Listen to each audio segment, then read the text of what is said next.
Assalamualaikum warahmatullahi wabarakatuh. Kembali lagi dengan saya, Renat Buga Prawira. Oke, saya di sini akan mempresentasikan tugas saya dalam mata kuliah Etika Bisnis. Oh ya, sebelumnya eh, NPM saya 224111104 dan kelas saya dari Manajemen 22B. Saya di sini akan membahas materi tentang pengertian sistem ekonomi. Sistem ekonomi adalah tata cara atau aturan yang digunakan untuk mengalokasikan sumber daya di dalam suatu masyarakat. Ini mencakup bagaimana masyarakat mengatur produksi, distribusi, dan konsumsi barang dan jasa. Jenis-jenis sistem ekonomi. Sistem ekonomi pasar. Sistem di mana keputusan ekonomi dibuat oleh pasar dan mekanisme pasar. Sistem ekonomi terencana. Sistem di mana pemerintah memiliki kendali yang besar atas keputusan ekonomi. Dan yang terakhir, sistem ekonomi campuran. Sistem di mana beberapa aspek ekonomi dikendalikan oleh pemerintah dan beberapa oleh pasar. Kita lanjut ke slide berikutnya. Di sini saya akan menjelaskan tentang kelebihan dan kekurangan sistem ekonomi pasar. Di sini tertulis kelebihannya yaitu sistem fleksibel. Dorongan untuk inovasi, alokasi sumber daya berdasarkan kebutuhan pasar. Kekurangannya yaitu terjadi ketimpangan ekonomi, sulit mengatasi masalah eksternalitas, eksternalitas negatif, kurang perhatian pada keadilan sosial.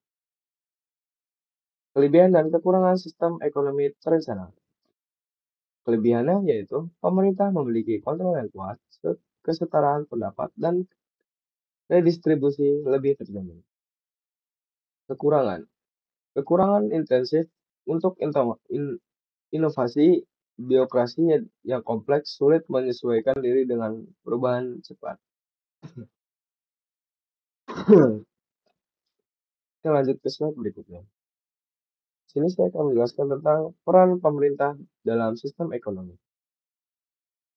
Di sini tertulis 3, yaitu regulasi, redistribusi, dan stabilisasi. Yang pertama yaitu regulasi. Pemerintah bertanggung jawab untuk mengatur kegiatan ekonomi dan mencegah praktik monopoli. Stabilisasi yaitu pemerintah dapat menggunakan kebijakan fiskal dan moneter untuk menjaga stabilitas ekonomi.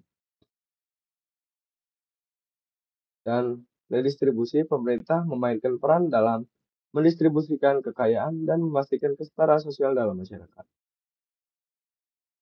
Dampak global terhadap sistem ekonomi. Apa aja sih dampak globalisasi terhadap sistem ekonomi? Yaitu yang pertama yaitu peningkatan perdagangan. Globalisasi meningkatkan akses pasar global dan memperluas peluang perdagangan suatu negara. Ketidaksetaraan ekonomi. Globalisasi dapat memperdalam kesenjangan ekonomi antara negara dan mempengaruhi buruh lokal. Dan yang terakhir yaitu penyebaran teknologi.